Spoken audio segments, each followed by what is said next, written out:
দলের সেই ইশতেহারটা ইমপ্লিমেন্ট করার কাজে আমাদের পররাষ্ট্র মন্ত্রণালয়ের একটা গুরুত্বপূর্ণ ভূমিকা আছে। সেই ভূমিকাটা যেন আমরা সকলে পুঙ্খানুপুঙ্খরূপে পালন করতে পারি। আমার চেয়ে প্রত্যেকে এখানে অনেক বেশি অভিজ্ঞ।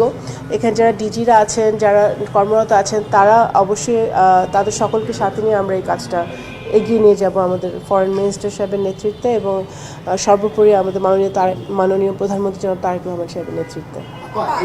একটা প্রশ্ন আছে, যেটা হলো আপনি জানেন যে বিগত সাবেক প্রধানমন্ত্রী শেখ হাসিনা তিনি ভারতে আছেন, সেখানে ফেরত আনার জন্য অন্তর্বর্তী সরকার একটা চিঠিও পাঠিয়েছিল, চিঠির কোনো উত্তর আসেনি।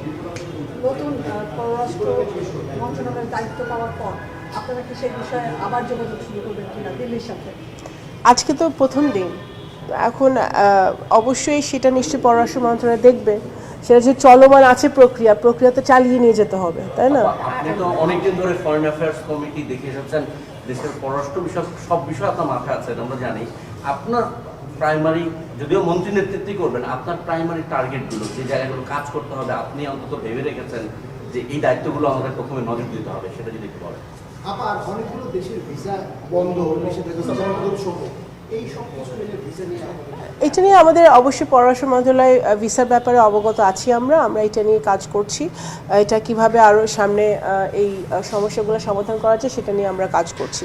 এবং আমার ব্যক্তিগতভাবে আমার যেটা সংকল্প সেটা হচ্ছে যে বাংলাদেশকে আবার সেই অনেক দিন পরে বাংলাদেশে একটি গণতান্ত্রিক সরকার এসেছে। যে গণতান্ত্রিক সরকারের পররাষ্ট্রনীতি যেরকম হওয়া উচিত, সে বাংলাদেশের মেরুদণ্ড সোজা করে বাংলাদেশ সকল দেশের সাথে, সকল রাষ্ট্রের সাথে যোগাযোগ রাখবে, কথা বলবে, বন্ধুত্ব রাখবে। সেই মেরুদণ্ডটা আমাদের অনেক দিন পরে শক্ত হয়েছে, বিকজ আমরা একটি জনগণের ম্যান্ডেট নিয়ে আমরা এসছি। এবং শুধু এই সরকার, শুধু পররাষ্ট্র মন্ত্রণালয় নয়, এই সরকার সকল দল, মত, ধর্ম, বর্ণ এবং আমাদের বিরোধী যারা নির্বাচন করেছে, এই নির্বাচনে সকলকে সাথে নিয়ে, আমাদের সিভিল সোসাইটি আছে, সকলকে সাথে নিয়ে আমাদের সিদ্ধান্তগুলো আমরা আমাদের মেরুদণ্ড শক্ত করে আমরা সামনের দিকে এগোতে চাই। বাংলাদেশকে সবার ভিন্ন নজরে দেখতে হবে। গঙ্গা চুক্তির মেয়াদ শেষ হচ্ছে এই বছরই, ফলে সেটি নিয়ে আপনাদের ভাবনা কি? একটি জায়গা গাজায় বাংলাদেশের সৈন্য পাঠানোর একটা নীতিগত সিদ্ধান্ত অন্তর্বর্তী সরকারের ছিল, সেই অবস্থান নিয়ে আপনারা কিছু ভাবছেন কিনা? এটা তো একটা রাজনৈতিক সিদ্ধান্তের বিষয়, এটি নিয়ে আলোচনা হয়েছে কিনা মাননীয় প্রধানমন্ত্রী?